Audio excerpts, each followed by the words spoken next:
जो all India personal law board की जानिब से किया गया ये नेशनल लेवल प्रोटेस्ट है और इस प्रोटेस्ट को सारे देश के मुसलमान बड़ी संजीदगी से हमें प्रोटेस्ट करना है, क्योंकि ये सिर्फ वक्फ अमेंडमेंट एक्ट का प्रोटेस्ट नहीं है, ये हमारे वजूद, हमारे एग्जिस्टेंस का प्रोटेस्ट है।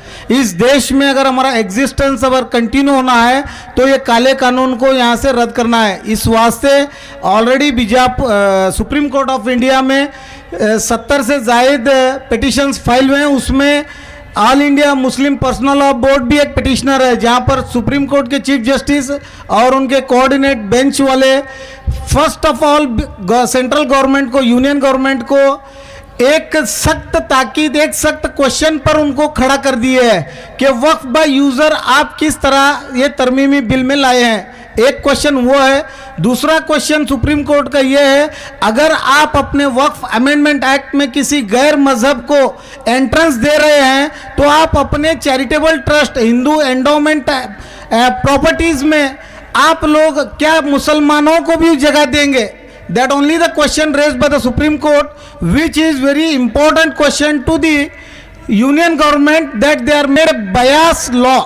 So all India personal law board का जो एहतजाज है, जो प्रोटेस्ट है, इस प्रोटेस्ट में मैं सारे देश के मुसलमानों से यही रिक्वेस्ट करता हूँ, जिस तरह फॉर्मर्स के लॉ को देश के संविधान में बना, देश की संसद में बना हुआ कानून को यही यूनियन गवर्नमेंट, यही बीजेपी लेड गवर्नमेंट वापस ले सकती है, तो वक्फ अमेंडमेंट एक्ट को क्यों ना लेने के वास्ते इनको ऐतराज़ है।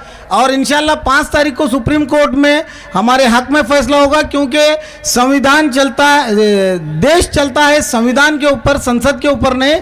और संविधान के कॉन्स्टिट्यूशन के आर्टिकल 14, आर्टिकल 15, आर्टिकल 19, आर्टिकल 25 का वायलेशन है। और जब कभी भी देश में संसद किसी गैर ज़रूरी, किसी गलत कानून को पास करती है, उस वक्त सुप्रीम कोर्ट इंटरवेन करके, जबकि fundamental right, constitutional fundamental right के स्ट्रक्चर को अगर धक्का होता है तो कॉन्स्टिट्यूशन उसको बर्दाश्त नहीं करता और उसको सुप्रीम कोर्ट भी बर्दाश्त नहीं करता। इस तरह से ये कानून को रद्द सुप्रीम कोर्ट खुद करने का एक राय अमल बना चुकी है ऑलरेडी हमारे सीनियर काउंसिलर। और मैं आखिरी में एक ही बात बोलना चाहता हूं, इस देश की हालत ऐसी हो गई है कि जो देश का प्रधान, जो चौकीदार है, वो अपनी जोरू को नहीं संभाल सका, वो अब कब्रिस्तान को संभालने की कोशिश कर रहा है।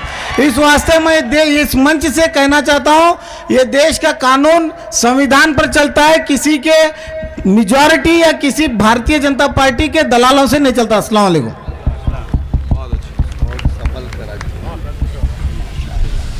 हज़रात, मैं दावत खिताब दे रहा हूँ जमात इस्लामी की नुमाइंदगी करते हुए मौलाना मोहम्मद यूसुफ कुन्नी साहब से गुजारिश है, मैं मुल्तमिस हूँ तशरीफ़ लाएँ, चूँकि वक्त दामनगीर है, मुख्तसर से वक्त में आप अपने ख्यालात का इजहार करें।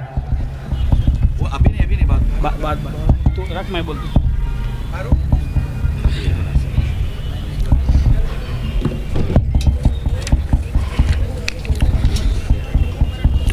बिस्मिल्लाहिर्रहमानिर्रहीम।